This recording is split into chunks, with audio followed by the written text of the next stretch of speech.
Everybody, it's time for another movie review. Tonight's movie, The Man with the Black Umbrella.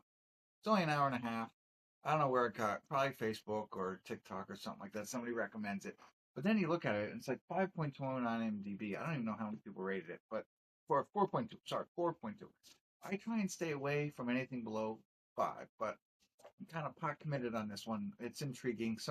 There's a double murder with the guy with the black umbrella, and they go to investigate it. And basically, they say, some murder shouldn't be investigated or some crime. So I don't know. There's nobody in it that I know. I don't know how many people rated it, but I'm gonna check it out. Stick around. I'll let you know what I think.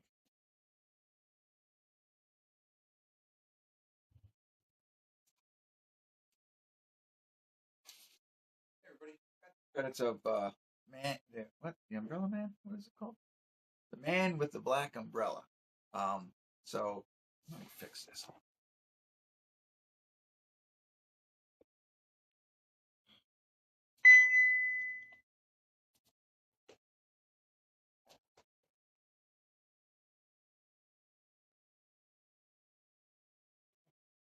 Hey everybody, we're at the credits of The Man with the Black Umbrella, and I figured it out. Like I was like, how did I find this movie? I think that's the most important thing. That's why y'all stuck around to find out, right? Well, I thought as you're watching this film, it's a found footage film, right? And I think once you watch one, they keep pumping them to you, like, oh, this is a good one, this is a good one, whatever. And and I don't think anything overtakes the Blair Witch Project because I think that was like the start of it all. And there's a lot of elements in here that are very similar to Blair Witch, like the person standing in the corner, not looking at you, that kind of thing. That started there. And so there's a supernatural villain that's chasing people around. Now in this case, I don't know how the origin is, right? But there's this man with the umbrella who kills this guy's sister. And then and he does it every 13 years. But then you come to find out, spoiler alert, that he also kills everybody who investigates these murders, right? And so that's what this guy is doing. He's the brother of his sister, so he starts investigating. So he's trying to figure it out. When he figures it out, then it's like, oh no, now he's being hunted, right? And like I'm watching it, and you could tell, found footage. It's not going to be the greatest cinematography. I don't know, not going to be the greatest look, visual, if you will. But then I'm watching. I'm like, did they really film it on a phone? Because it sort of felt like he was walking around with his phone filming all this. I couldn't remember if they said it was a phone or if it was an actual camera that he was using. Because he did say, "I'm going to document the whole thing," right? But it felt like it was a phone for the most part. And then, but it's so much that like the volume, the audio in the movie kept changing, right? Like he'd be holding it, and I literally, I don't know if this was coincidence or whatever. He'd be holding it, talking, whatever, and you can hear him perfectly.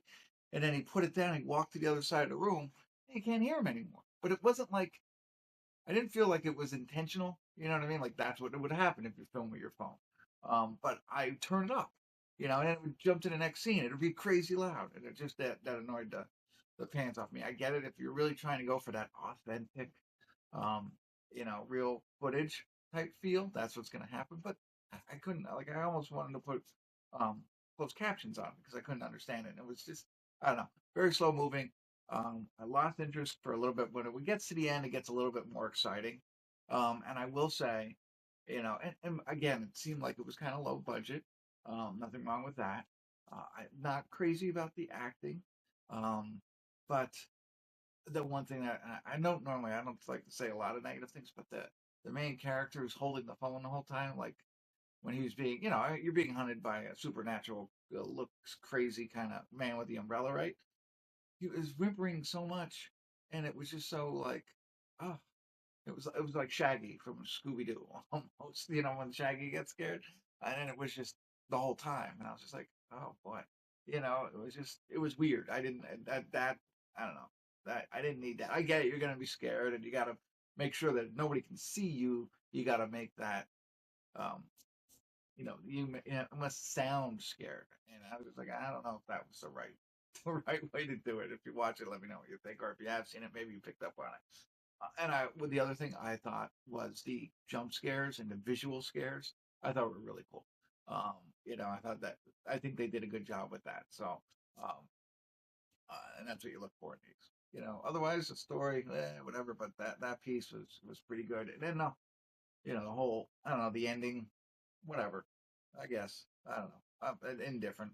I didn't care either way. But there you go. That's what I got. I don't know if I was helpful, but thanks for tuning in.